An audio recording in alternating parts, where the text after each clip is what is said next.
Eja e dashur, dhe të falenderoj shumë që jenë në studio.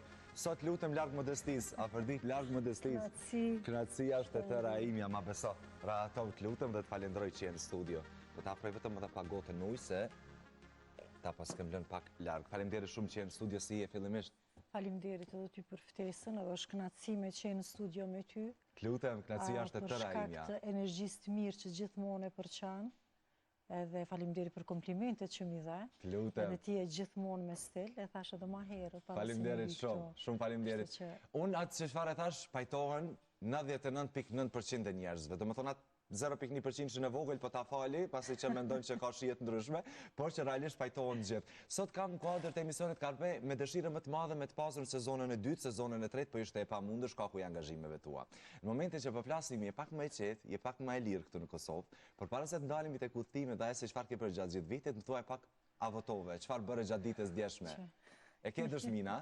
E kam dëshmin që kam mbet me siguri një javë, sepse nuk po heket kjo ngjyra.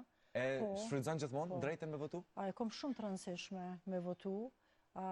Herën e kalume, do të thotë për zgjedhjet lokale, para kësaj. Raundi i parë, po. Raundin e parë, i kom ndërprer pushimet edhe jom kthy për me votu. Sepse mendoj që është edhe obligim, edhe drejtë, edhe një përgjegjësi që duhet m'ia jep qytetit, vendit ku jeton.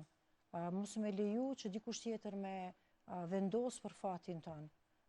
Është shumë e rëndësishme. Unë e shoh tyrat publike artistët më të mëdhaj botëror që bëjnë thirrje me dalë me votu, sepse ndryshe nuk bëhet më mirë, drejta elementare, thelbësore që prej moshës kur i bëjmë 18 është me nënshkru votën, kështu që faleminderit shumë që e the si mesazh. Është pjesë e vendimit në ato që zhvillohet në qytet ose në krejt vendin ku jeton. Është një vetëdijsim shumë i madh qytetar. Absolut, absolut. Është rezultati që doje në Prishtinë? Po, definitivisht. Jam i lumtur që përfundoj në këtë mënyrë, jo pse unë jam adhuruese e ndonjë partie, unë jam apolitike. Domethënë nuk i takon me ideologjitë tua ndonjë subjekti politik. Jo, unë gjithmonë e ceki që i kom votu projektet, nuk ka qenë as individi që ka qenë maj favorizum se sa të tjere, sepse nuk kanë qenë as ata më të mirë ose më të këqinj, mirë po projekte të cilat i ka nisë përparimi, kishte qenë shumë jo reale pri anës sonë si qytetar, me janë ndërprej, mos me i qu deri në fund, sepse ka projekte shumë të bukura që në dobi të qytetit. Edhe ka qenë mëse normale që shumica jom pajtu edhe jom gëzu që një pjesë e madhe e njerëzve mendojnë në atë mënyrë edhe ja kanë dhënë mundësinë me i vazhdu edhe 4 vite tjera për me i realizu projekte që i ka realizu. Gjithmonë ke qenë apartijake? Gjithmonë? As njërës ke dashur në gjyrë politike Afrodit? Më falë që po drejtojmë Afrodit, po. Afro, okej. As njerë pse? Jo, sepse nuk mendoj që është pjesë në cilën unë isha kyç në jetë. Gjithmonë ka anësime, do me thonë duhesh me marrë një anë edhe mos me qenë reale në general për zhvillimet të ndryshme që të kapin jetë. Edhe kjo ka qenë arsye. Po të pyes sepse ti je shumë e zëshme në kauzat të ndryshme, me aktivitete që mbështesin gratë, vajzat, grupet marginalizuara, të kemi parë në për eventet ndryshme që ngrit zërin. Andaj të pyeta sepse politika mbas është vendi i dur, ku vendimet miren, ku proceset qohen për para? Nuk do të thotë që duhet pa tjetër të mirësh me politikë për me sensibilizu një temë, ose me ndihmu në ndonjë kauz që është e nevojshme. Unë e kom përdor edhe jam shembull që e kom përdor famën me qujt ose vëmendjen në mënyrë pozitive për me kriju dobi për komunitetin ku kom jetu. Për shembull, kom bo aktivitete për fëmijët në nevojë, sidomos për ata me kancer, për faktin që kom qenë një prej të mbjeturave të kancerit, edhe njëkohësisht kom dhënë edhe mesazhe të ndryshme përmes sfilatave të modës, do të thotë në profesionin tim unë e kom shfryzu edhe kom pas një ndikim pozitiv. Po, a din çfarë po m'pëlqen, sepse nisat në krejt botën kështu janë. Do më thënë e kanë periudhën e tyre prime time që thuhet, në të cilën evulojnë vëmendja shumë e madhe, fama shumë e madhe, por kur kalojnë disa vite, duhet që të përmbushët pak ai rol i yti në rinin tënde me aktivitetet dhe me kauzat ndryshme. Do më thënë të arsyetohet pak vëmendja e publikut që i ke pasur një kohë. për dallim prej shumica, ndoshta që kanë heshtur, janë zhdukur, nuk e dim ku janë. Ti ke qenë gjithmonë aktive me jetën tënde publike. A e ke dashur vetë apo të ka ardhur gradualisht? Me kohë e kom kuptu që vëmendjen një me përdore dhe për gjanat mira, jo vetëm për me kriju zhurmë ose famë. Edhe si person, unë gjithmonë kom dëshirë me japë më të mirën edhe me i bo njerëz mundi mirë. E kjo ka qenë një nga arsyet pëse unë si Afërdit e kom përdorat pjesë edhe kom kontribu, më ka jep një knatësi, kështu që ka qenë e dyanshme. Jo më përmbush unë edhe ata tjerë të kam përfitu nga ajo që unë e kom japë. Si ndihesh sot kur pavarësisht që kanë kaluar vite, pavarësisht që tregu është më ndryshe, sot llogaritesh si një prej grave më të bukura.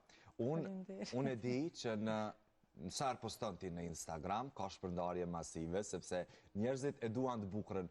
Ti nuk heziton që as në këtë fazë tjetër, Seleni, me ofru të bukurën, ju t'regu njerëzve që unë kujdesem ndaj vetes, unë jam kështu qysh jam, edhe me shiu... është një mesazh, Shpendi, një mesazh jemi që është më ju t'regu që njeriu duhet mas pari me dasht vetën, për me mujt me jap dashni edhe kujdes tjerve.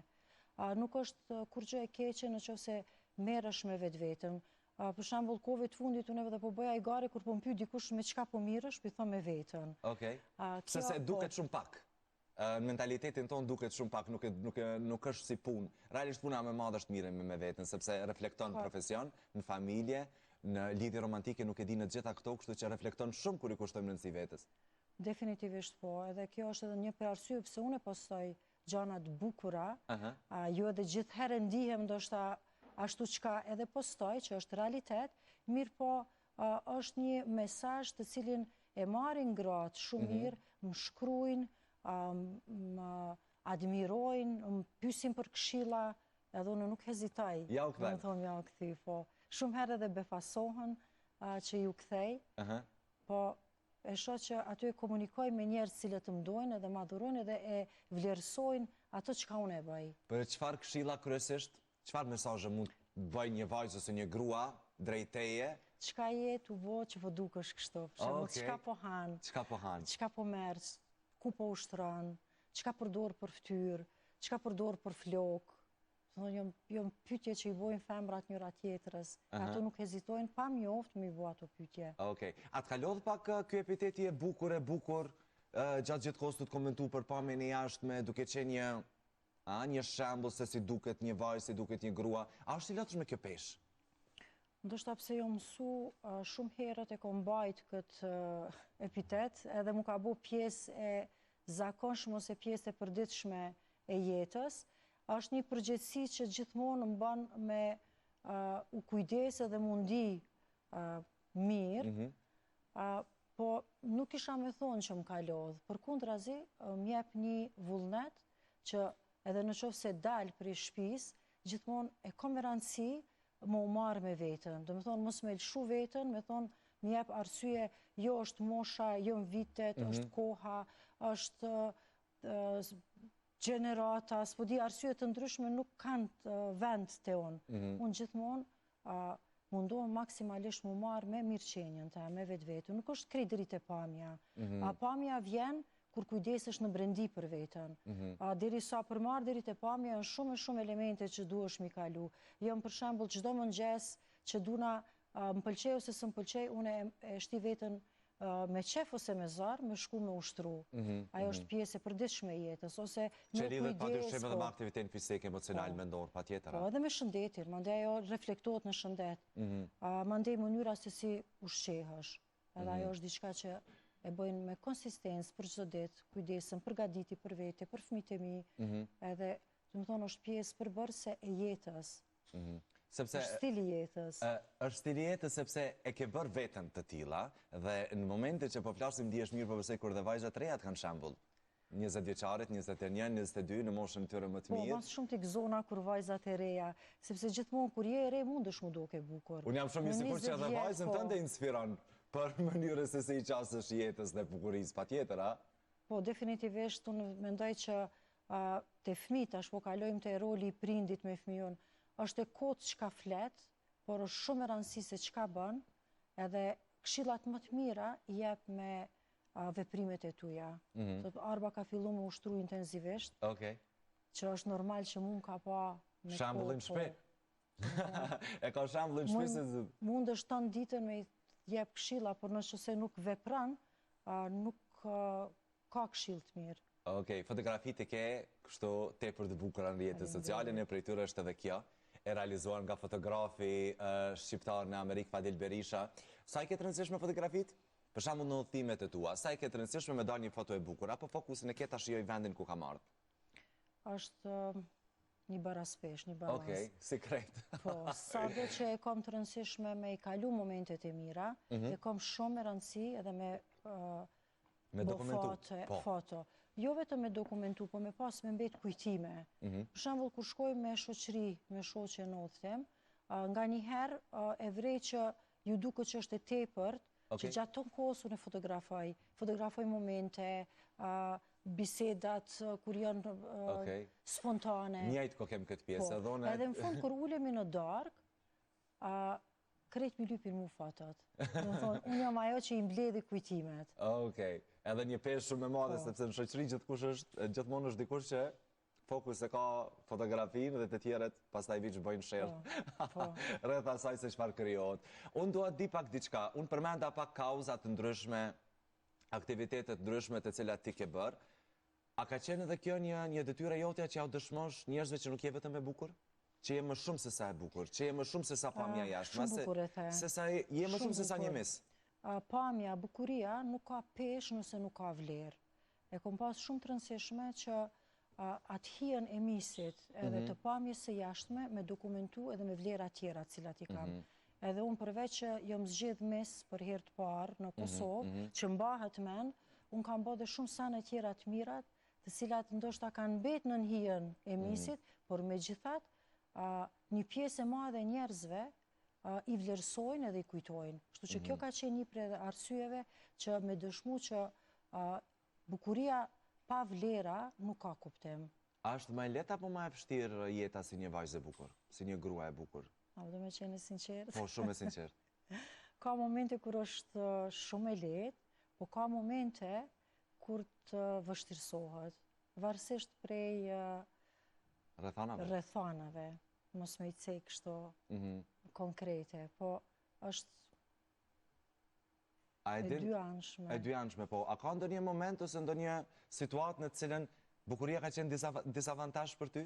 Do me thënë, je ndje, po them kushtimisht jo mirë se je e bukur, a? Nuk po e cekim me ndonjë rast konkret, po po generalizoj, ka pas momente kur mendojnë që nëse je e bukur, nuk i vlerë dhe nuk e dijeni në punën që e bën.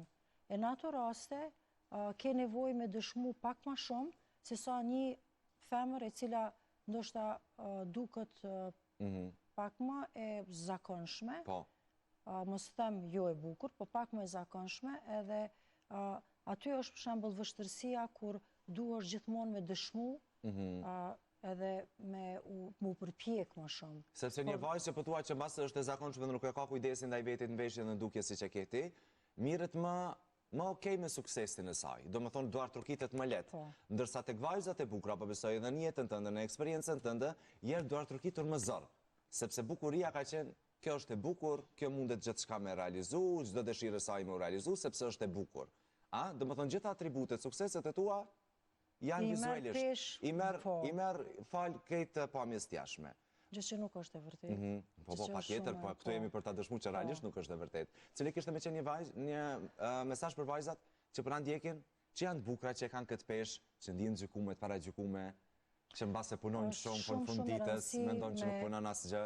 Po, shumë e rëndësi që përveç bukurisë, përveç kujdesit për bukurinë, ose ushqyrjes së bukurisë, për me mbajt vetën për mundi mirë, mbrapa vetës me lënë vepra gjurmë edhe vlera cilat që kam peshë. Të më thonë, bukuria është diçka që shpejt shuhet. Fama që e merë për bukurisë ka lënë shumë shpejt. Gjithçka që ka vjen shpejt edhe shuhet shpejt. Ti s'po të kalon hiç vëmendja nga bukuria për ti. Edhe mënyra se si sillesh me njerëz që e vrejnë mandej po. Qasja dhe e vrejnë mirësia, kujdesi, Kretë këto e bëjnë një njerit bukur, sepse standardet e asaj se kush duket më bukur, ma shumë bukur, ma pak bukur, janë relative. Po shumë vërtet, se cili ka standardet e veta. Se cilin e shohim unë edhe te janë të ndryshme. Kështu që mendoj që shumë e rëndësishme është mënyra se si qasës ndaj të tjerëve, që marrëdhënie krijan, sa jep vlera, ajo të mban për një afat më të gjatë në atributin e të bukurës. Për të qëndruar vishë dhe pak tek e bukura, sepse duat ndalim tek tema tjera, a je gjelozuar për pamjen e jashtme? A ke humbur shoqëri për pamjen e jashtme? A ka pasur vajza ndoshta edhe në rinin tënde, edhe në aktivitetet e tua që kanë gjelozuar dhe ke vrejti, ke nuhatur gjelozi, se shumë vajza të reja që kanë pasur në studio, kanë nuhatur gjelozi dhe kanë thënë s'kam shoqe. Vetëm për këtë arsye, tek ty si ka qenë? Jo, normal është, gjelozia në njerëz gjithmonë ekziston, sidomos në ata që cilët janë të pakënaqur me veten, edhe e kanë lakmin edhe gjelozinë e shprehur. Unë kam shoqe me vite, të cilat ndoshta edhe më kanë bërë si pjesë e familjes, kam shoqe anë mban botës, shoqe të fëmirisë të cilat tash jetojnë në vende të ndryshme të botës, që edhe matutje e ruaj shoqërinë me ta. Edhe nuk janë intimiduar nga pamja jote jashtë, Jo, kam edhe shoqe të cilat janë në Kosovë, shoqe ma të reja, ma të vjetra, do të thonë gjenerata të ndryshme, por jo, të unë nuk ka ndiku. Normal që kom vrej që ka pas njerëz që janë të rrethit ma të gjanë, ata cilët më njohin mu, nuk e kanë shprehun gjelozin të unë, sepse ma njohin personalitetin, ma njohin thelbin. Nuk ju jap hapësirë për me gjelozu. E vërtet. Kjo është, po. Sa vende i ke vizitu si vjetë? Do me thonë, kur erdhe në televizion... Isha të i numru... Ishe të i numru dhe tha, më ka hup, tha numrimi, tha që po kini Instagram, tha dhe në camera roll, tha për mes fotografive, tha, muj me i numru, tha sa vende i ka vizitu. I numrova deri 14, po nuk mujta. Deri 14 vende si vjetë. Do me thonë, është pasioni yti, apo është ajo që kur nuk ke me qka me umarë, okej, po e gjej një bilet, apo si e ke këndvështrimin dhe udhëtimeve? Jo, është mënyre jetës, është edhe pasion, po unë e kom pas të rëndësishme që udhëtimet kryesisht ma të mëdhaja i kom bo me fëmijët e mi, për më jep një shkollë, një mësim për jetën, sepse ato që ka mëson në udhëtime, edhe që ka e përjeton, nuk mund është me mësu prej librave ose prej shkollës. Mënyra se si e kryon empatin, djeshmërin, të i pa gjithmonë kulturat të ndryshme, bisedat të ndryshme me njerëz, me pa arkitekturat të ndryshme, është e pamundur me fitu vetëm me anën asaj që sheh, lexon apo e shiqon në televizion. Po e marrim një shembull konkret. Amerika nuk mësohet prej librave dhe prej filmave. Do me thonë, në Amerikë është një realitet komplet tjetër se qëfar del në për Netflix, se qëfar del në për libra, në për videoklipet të këngëtarve. Do me thonë, të rinjë që nuk e kanë vizituar asë njerë, ka një ëndër amerikane shumë në ajrë, për realiteti atje është realisht komplet ndryshë se qëfar ju është servu në rjetët sociale dhe në filma. Sa ke pasur mundësi me vrejti këtë fakt, do me thonë, a ka pasur momente kur je dëshpru nga një vend që ke pritur shumë, se si është informacione për atë vend dhe kur je shkuar atje ka qenë... Nuk kisha me thonë mu dëshpru, se në asë një vend që shkoj, nuk është që shkoj me ndonjë prishmëri që po. Mirë po mu me thonë që e kom ndruat mënyrën se si e kom paramenduat vend. Isha në Amerikë si vjetë me fëmijët, edhe vizitum New Yorkun, Miami, shkum në Bahamas, me cruiser, edhe ka qenë një prej udhëtime më të bukura që kemi pas, me të dytë. Po përshtypja e për shembull është, nuk isha mendu me jetu ndonjëherë në Amerikë, për shkak të shpejtësisë së jetës që e zhvillojnë atje. Dinamika e madhe shumë, gjë që ne si popull jemi rrit me një spontanitet. Edhe unë udhëtoj bajegi shumë, po atë ngrohtësin me njerëzve që e kam në Kosovë, me familje, me shoqëri, nuk e gjen askund, sepse na e kemi një spontanitet që rrallë kon mundesh me gjetë. Nëse nuk ndihesh mirë, për shembull, ti gjithmonë e ke lirinë me thirr një shoqe që e kim ato afërt, edhe me ardh me nda, ose atë breng që e ki, ose me nda gëzimi. Përderisa, kur jam në Londër pezoj, me kam familjen atje, nëse du me taku një shoqe, unë duhet me caktu një termin para semunis, në mënyrë që me aranjut gjithë kohën, sa më mirë për me taku. Pak e lodhshme, por mbas janë mësuar me këtë qasja. Kur është diçka kur adaptohesh, ose nuk ke opcion tjetër, edhe duhesh me u përshtat. Me pak fjalë, kur të ndodh diçka e papritur atje, shumë probleme e pas shoqen afër. realisht kjo mbasi është ajo që na veçon, por nëse jo Kosova, cili vend tjetër, cili vend është më i parafort, pak a shumë që do ta gjejë vetëm për të jetuar? E përmenda Londra. Londrën, okay. Arsyeja është pse unë kom fillu jetën si në 19 vjeçare në Londër, aty kom fillu mi ndjekë dhe mi realizu ëndrat e mia, kom studiu në Londër, kom familjen aty, arti e ka kry studime, gjë që më ka bën me vizitu shumë a shpesh, tash me siguri edhe Arba është tu përgadit me shku, edhe është një prej vendeve që më bën munisi me pas shtëpinë e dytë. Në rregull. Çfarë ka diçka në Londër që e lakmon për Kosovën? Domethënë do doje shumë të ishte një qasje në sistem si në Londër. Që kur vjen këtu pastaj të pengon, sepse të mungon Londra. Rrjedhshmëria e komunikacionit. Për shembull është qytet i cili ka miliona banor, edhe është me admiru se si në komunikacion kanë tolerancë ndaj vozit ndaj njëri tjetrit.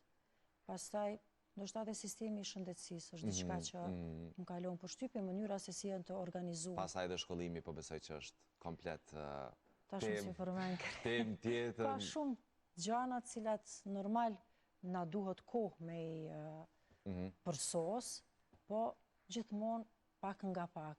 Në qoftë japim mundësinë dhe ne japim kontributin, normal që fillojnë ndrimet. Ne jemi shtet i ri, edhe na nevojitet kohë për me mbri shtetet në cilat ne një farë mënyrë e lakmojmë me u duk si ata, ose me pru diçka që ata kanë e na s'kemi. A ke qenë gjithmonë kaq pozitive, kështu që i sheh gjërat vetëm nga aspekti pozitiv? Domethënë njerëzit ankohen shajnë për ditë për mënyrën se si rrjedhin gjërat në Kosovë, ndërsa tek ti po thua që duhet kemi pak dore. Kemi step by step. Që po të një shembull, sot në mëngjes unë isa për ushtrime, edhe ke një kolon shumë e gjatë, që po përballemi çdo ditë. Ndërkohë kishe votu për Parim Ramën. Po. Me shpresë që ka me jap mundësinë me e rregullu komunikacionin, gjë që është e botë, me realizu projektin të cilin e ka fillu, me siguri që ka mu liru. Po tash t'jemi të sinqertë, edhe në vende tjera në Evropë, kudo që të shkojmë në orët kur nisësh për punë, ose kur kthehni prej orarit të punës, gjithmonë ka të lovi të trafikut. Nuk kemi qyteti vetëm botë që kemi të lovi. Ishte duke shku në fitness, po, se ta ndërprejva? Po, the edhe, më kapi një nervoz, sepse po vonohna, prit një semafor, shumë ka dale, edhe para me e kalojshin njerëz vetura që te kalojnë edhe futën brenda. Në udhkryqin e parë të katedralja, ishin disa polis, cilët fillun mi ndalë dhe mi denu. Besom që një mënyrë mërtë shumë mirë, që kem polis të tillë, cilët kujdesën për mirë mbajtjen e komunikacionit. Dhe gjobisin thyre në regullave.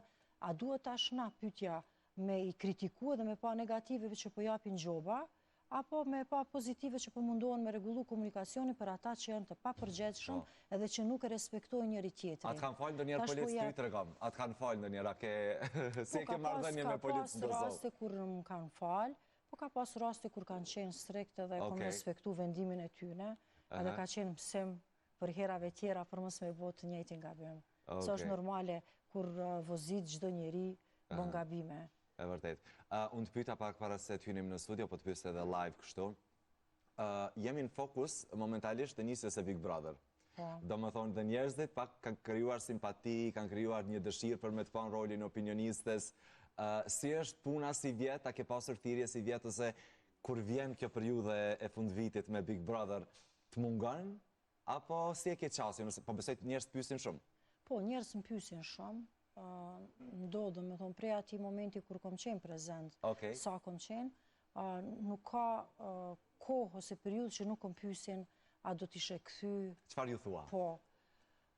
Tash po përgjigjem edhe një pyetje tjetër që thatë kam ftu.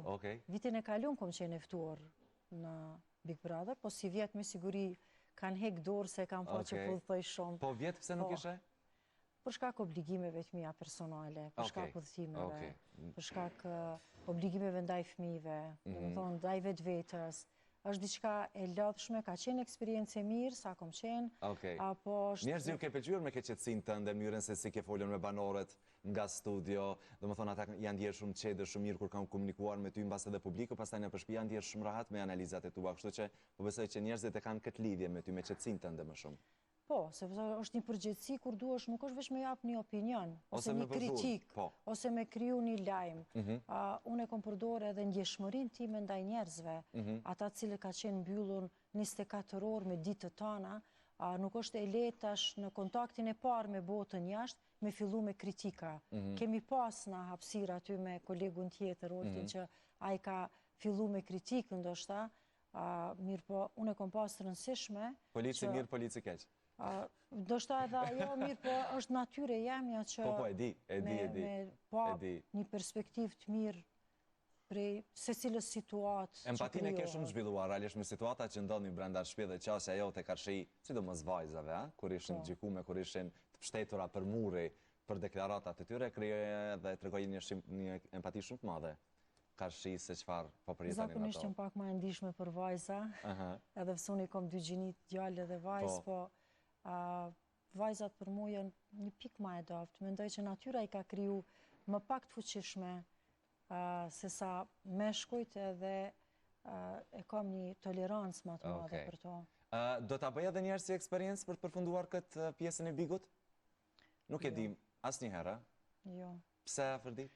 Për momentin jo, në periudhën një jetës cilës për momentin jam, nuk e kisha bo. Ndoshta një periudhë tjetër, është pak edhe angazhimi që janë 3 muaj shumë aktiv, shumë dinamik, në cilën nuk e ko as për udhëtime, as për asgjë, domethënë duhet. Një prej arsyeve, dyta është presioni nga njerëzit për me mbajt anë, ose për me i favorizu të fansat e tyre, edhe nuk është diçka që kam nevojë për momentin jetë me u ballafaqu. Po e shikon? E ke shikuar vitin e... Kur kam kohë, kur jam shpe, ndodh që e shikaj. Duket interesant, edhe pse njerëzit krejt e komentojnë të na shumë aktual, dhe mezi përpresin, që një me të njëjtën fjalë. Unë mendoj që arsyeja pse mezi e presin është se Big Brother në realitet është një pasqyrë e vogël e shoqërisë. Aty njerëzit i reflektojnë vetveten, karakteret, marrëdhëniet, edhe e shohin, ndoshta e identifikojnë veten me njërin prej karaktereve. Edhe është një mini shoqëri që na e kemi e që prezentohet në një ambient të mbyllur. Në një miniatur të vogël, brenda një shtëpie të monitoruar, që kushdo që është karakteri tillë e gjen veten, dikush të afërdita, dikush të shpendi, dikush dhe kështu mbase edhe është aversioni shumë i madh dhe dëshira shumë e madhe për me komentu, me gjiku, me paragjiku si format, po që po vazhdon të shikohet shumë dhe po i thënë gjitha rekordet, kështu që do të shohim se çfarë do të ndodhë si vjet. Në rregull. Krahas bukurisë dhe lajmeve që janë bërë për ty, një fokus shumë i madh ka qenë jeta jote personale.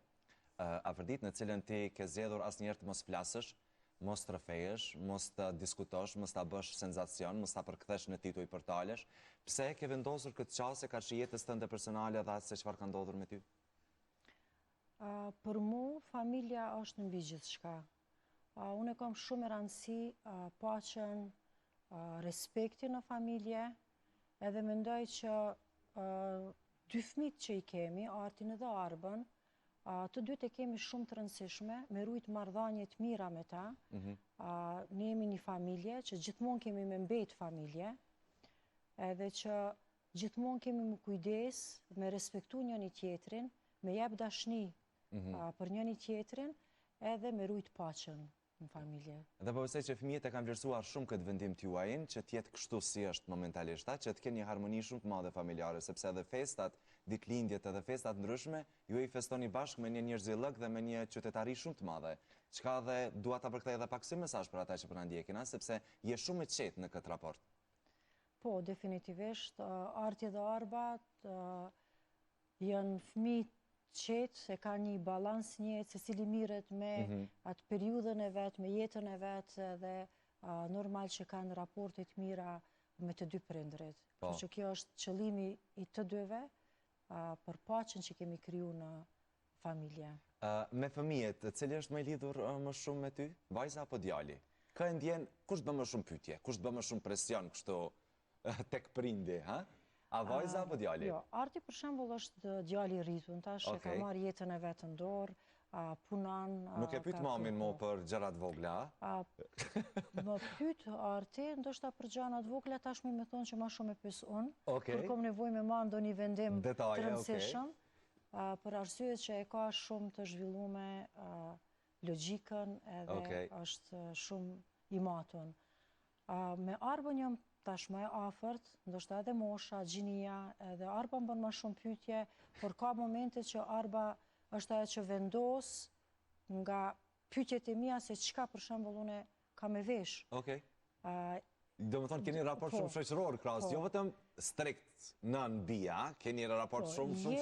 Kemi të balansuar. Nuk është që jam edhe shoqe me Arbën, se ka momente kur ka nevojë me kritiku, momente që shoqja me siguri nuk ja thot ato çka unë ja them, edhe aty atëherë kemi raportin nanë dhe vajzë. Po, është ajo vija kuqe që nuk te kalohet. Po.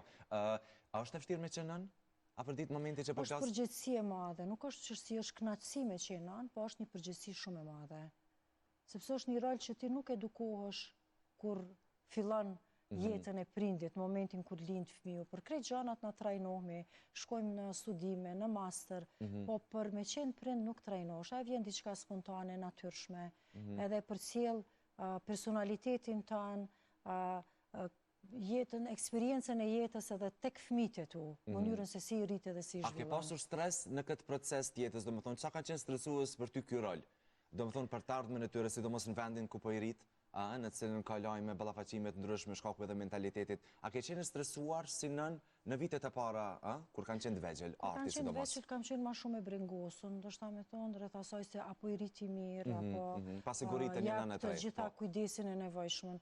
Në periudhën kur kanë qenë teenager, adoleshentë, më thonë, ka qenë momenti kur kemi pas edhe shkëndia mes njëri tjetrit edhe unë gjithmonë kom qenë e hapur, kom kërku këshillën e psikologut. Po, shumë mirë. Ka qenë shumë e dobishme edhe sot e kësaj dite ndodh kur ndonjëherë e shoh që raporti mundet me na u nda pak, është psikologja aty ku unë e marrë këshilla sepse e marrë si përgjegjësi që unë si prind duhet me... Seanca psikologjike a i bën vetëm ti me psikologun apo janë edhe fëmijët prezenta që t'jetë një terapi familjare, vetëm ti? Jo, vetëm unë. Kjo ka të bëjë me mu, se nisa me tregu që është përgjegjësia jamja si prind, me pa ku kam gabu ose ku e kam bë ndonjë keqkuptim në komunikim me ta për sjelljet e tyne. Që zakonisht bëhet shumë pak nga nënat në vendin tonë që kërkojnë ndihmë profesionale se si t'ju qasin fëmijëve të tyre. Sepse është një qasje shumë delikate, sidomos adoleshent, tinegjera, në të cilën hormonet, dëshira për jetën është komplet ndryshe, larg racionales, se çfarë kërkojnë, ndërsa prindi e ka gjithë barën që ta qes në rrugën e duhur, që t'ja tregoj realitetin. Po, në disa periudha, për shembull, kur si prind e ki vështirë me kuptu ose me pranu që fëmiu kur të rritet, më nuk mundesh me pas qasin e njëjtë si kur e ke pas adoleshent ose kur ka qenë. Po është një lloj shkëputje. Unë e kom di për shembull shkëputjen e parë kur e kom dërguar Artin në klasën e parë. Ai ka qenë i lumtur kur ka shku në shkollë, mezi ka prit, unë ka pas ditë kur kom qajt. Në fillimisht.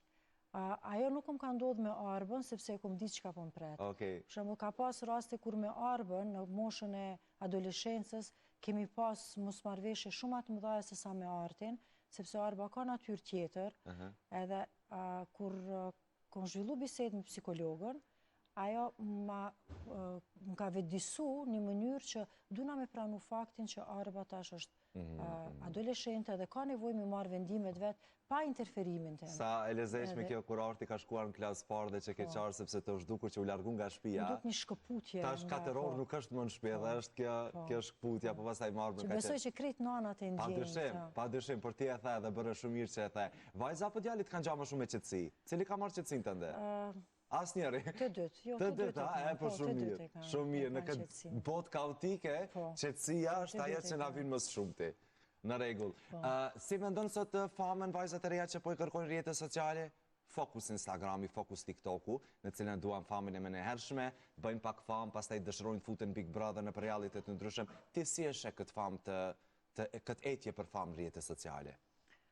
Unë e kuptoj për faktin që jetojmë në një botë të shpejtë, virtuale, edhe ku shumica vlerësohen nga ajo se sa marrin famë ose ndjekës në Instagram edhe në atë mënyrë e kuptojnë për moshën e tyre që aty është vlera më e madhe ose më e vogël e tyre, gjë që nuk është realitet. Unë e këshilloj edhe vajzën tem që nuk ka të bëj me famën ajo sa ke ndjekës ose sa je e dashun për momentin ose me mbri famë të shpejt.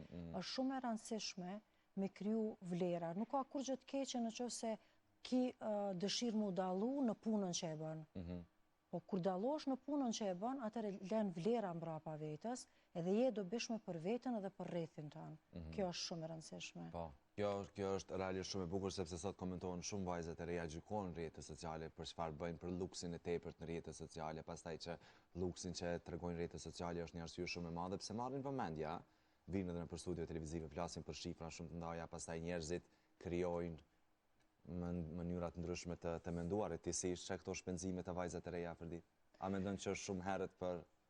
Unë gjithmonë them, kur ke mundësi me shpenzu, shpenzon. Ata që kanë mundësi shpenzojnë, ata që nuk kanë mundësi nuk shpenzojnë. Kjo është një temë tjetër e diskutimit, sepse mbrapa atyne vajzave qëndron një familje e cila e ka mundësi ndoshta me ofru në atë mënyrë në mungesë të kontaktit po karikoj të prindve kohës me kalu mundon me kompenzu në atë mënyrë. Ka edhe vajza që në lidhje të dashurisë ku të dashurit e tyre dëshirojnë në atë mënyrë me shpreh dashurinë. Do të thonë, këto janë perspektiva të ndryshme që ne nuk mujmë gjyku me një individ ose në përgjithësi. Në rregull, po, e tha shumë bukur. Jemi drejt fundit të intervistës, cilat janë planet drejt këtij fund viti? A ke më thua dhe dikua o ke kry me si vjetë? Jemi edhe një muaj pak drejt 2026-ës. Kam e udhëtu edhe 1-2 udhëtime i kam të shkurta, edhe kom vendosë dhjetorin, edhe fund vitin me kalu në Prishtinë. Me shiju me meqt, me familjar, edhe ma spontanitetin. Mirë po bëjshe. A përtojnë fëmijët me shëtit, a gëzohen kur thuti këtë fund vit por në Prishtinë? A gëzohen? Po, kemi qef në kalu festat bashk, po ta shkovit fundit vetëm Arba është ajo cila më bashkan gjitët në udhëtime. Arti jo. Arti ka jetën e vetë, ka udhëtimet e veta. E Arba çfarë fokusi ka në karrierë? A është kanalizu kështu si profesion? Me Arbën jemi të punu tash me zgjedh ato çka e ka pasion me punu. Çfarë do doje ti, si nën? Ato çka e do në Arba. Kisha pas qef me pas diçka që i jep një liri të punës, që pasionin që e ka mos me ndje si punë, edhe me qenë se është vajzë, me qenë se ka më bo nanë, me qenë një profesion ku jep një fleksibilitet, edhe gjatë kohës kur ka nevojë me u përkushtu fëmijëve, edhe jo vetëm karrierë, sepse janë disa profesione që fatkeqësisht në qoftë se tërhiqesh edhe përkushtohesh në rolin e nanës, atëherë i ki ato dame që të shkaktohen edhe që nuk mundesh me i rikthy. Duket pasur ty afër dhe duket pasur ty nën, jam shumë i sigurt që do të zgjedh rrugën e duhur. Jemi në fazën ka faza kritike tash ku vendoset e ardhmja. Po besoj pas ke një peshë shumë të madhe që Arbën ta trajte tash, po jam shumë i bindur që do t'ja del. Afërdita Paqarada, kënaqësi shumë e madhe që të pata në studio. Faleminderit shumë që merr dhe ka kohë që flasim, por si duket tani është momenti i dur dhe uroj shijove Pai Sound. Faleminderit shumë edhe unë e shijova dhe më kaloi tepër shpejt. Shumë shpejt kaloi, po. Faleminderit shumë. Faleminderit.